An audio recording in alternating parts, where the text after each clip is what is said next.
APC sọ ìdí tí alága àpapọ̀ ẹgbẹ́ náà Umar Ganduje fi kọ̀wé fipò sílẹ̀ láìròtẹ́lẹ̀.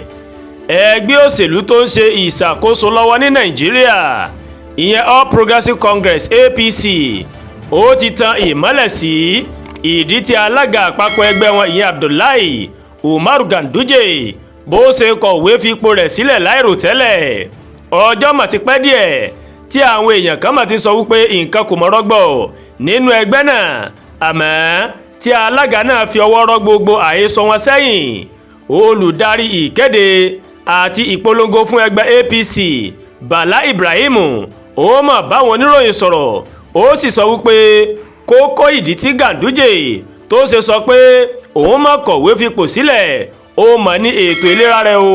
Ó ní Ganduje mà sọ wípé kí wọ́n má fún un láàyè láti kúrò ní ipò alága ẹgbẹ́ o kí òun lè ráyè mójútó ìlera ara òun. Bala Ibrahim ó mà sọ wípé gbogbo ẹni tó bá ti lé ní ẹni 70 ọdún ní ọjọ́ orí ó gbọ́dọ̀ mójútó ìlera wọn kí wọ́n sì máa fún ara wọn ní ìsinmi.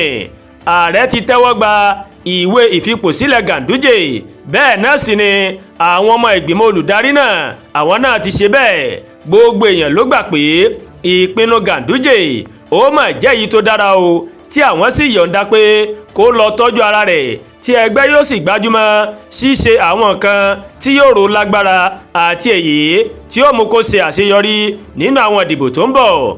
Ọ̀gbẹ́ni Bala Ibrahim ó mà tún sọ wípé irọ́ pátápátá ó ní àwọn ìròyìn tó máa ń lọ wípé àlàáfíà kò sí nínú ẹgbẹ́ o, pàápàá nípa ìkọ̀wé fi ipò sílẹ̀ Ganduje. Ó ní àhesọ lásán ni ìròyìn tí èèyàn kò máa ṣe ìwádìí lórí rẹ̀ kó tó gbé jáde o, ẹ̀ṣẹ̀ sì ni kéèyàn máa ṣe gbọ́ yìí sọ yìí. Agbẹnusọ fún ẹgbẹ́ òṣèlú APC ó ní lórí ọ̀rọ̀ ta ni yóò rọ́pò alága tó lọ, ẹgbẹ́ ní ìwé òfin tó ṣàlàyé ìlànà bí wọn yóò ṣe yan èèyàn láti àríwá tàbí gúúsù. Èèyàn tó wá láti agbègbè tí alága tó kọ̀wé fipò sílẹ̀ tó ti wá ó ní wọ́n gbọ́dọ̀ yàn kó jẹ́ adelé o títí tí ètò ìdìbò ẹgbẹ́ náà tí yóò fi wáyé. Ó wá fi kọ́rọ̀ rẹ̀ pé alága tó ń lọ Ganduje olówá láti apá àríwá tí Bukar lórí tí yóò sì wà gẹ́gẹ́ bí adelé fún ipò alága títí tí a ó fi yan alága mìíràn nínú ètò ìdìbò. Abdullahi Umar Ganduje ó kọ̀wé fipò rẹ̀ sílẹ̀ lẹ́yìn ọdún méjì gẹ́gẹ́ bí alága ẹgbẹ́ òṣèlú All Progressives Congress APC. Ìgbésẹ̀ rẹ̀ yìí ló mà wáyé o lẹ́yìn tí rògbòdìyàn bẹ́ sílẹ̀ ní ọ̀sẹ̀ tó kọjá níbi ìpàdé ẹgbẹ́ òṣèlú APC ní àríwá Nàìjíríà. Níbi ìpàdé náà ó ní àwọn ọmọ ẹgbẹ́ kan ni wọ́n mà ti yarí o lórí bí ààrẹ Tinubu kò ṣe kéde igbákejì rẹ̀ Kashim Shettima gẹ́gẹ́ bí ẹni tí wọn yóò jọ jáde dupò gẹ́gẹ́ bí ààrẹ àti igbákejì níbi ètò ìdìbò ààrẹ ọdún 2027. Ta ni Abdullahi Ganduje?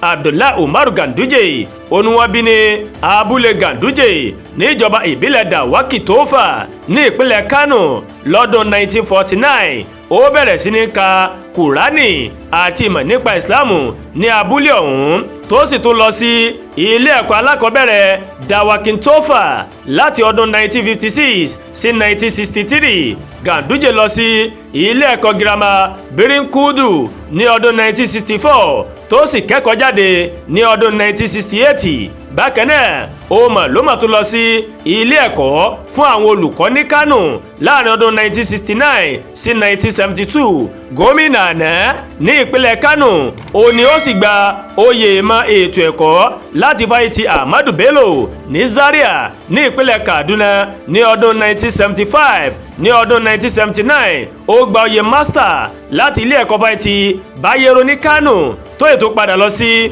fásitì Ahmadu Bello ní ọdún 1984 sí ọdún 1985 láti lọ kọ́ ẹ̀kọ́ nípa ààtò ilé ìyẹn public administration.